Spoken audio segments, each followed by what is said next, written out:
Hi friends, అందరికి good morning. ఈరోజు హనుమాన్ జయంతి శుభాకాంక్షలు అందరికీ. ఇక మేమైతే పూజ చేసుకోవాలి. పనంతా అయిపోయింది, ఇల్లు ఆకిలు అన్నీ అయిపోయినాయి.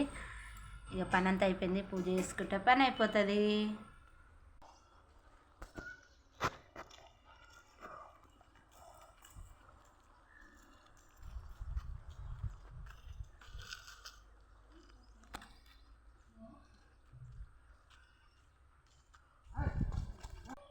మా ముగ్గు బాగుంటే కామెంట్ బాక్స్లో కామెంట్ చేయండి. ఈరోజు అయితే మేము ఒక దగ్గరికి పోతున్నాం. ఎందుకంటే ఈ నెలలో మా పెళ్లి రోజు ఉంది. ఈ నెల 30 తారీఖు నాడు మా ఆయనకు ఒకటి కొనుక్కొస్తున్నా. ఆయనకైతే సర్ప్రైజ్ ఇద్దామని, కానీ తెలియదు మేము ఏం చేస్తామో. నేను నా కొడుకు అయితే వెళ్తున్నాము. ఎక్కడికంటే నిజామాబాద్ వెళ్తున్నాము. మేమైతే ఈరోజు ఒకటి కొనుక్కరావాలనుకున్నాము. ఆయనకి ఇట్లా చెప్పము, తెచ్చినాక మా పెళ్లి రోజుకి ఆయన గిఫ్ట్ ఇస్తా. ఎందుకంటే అవి చాలా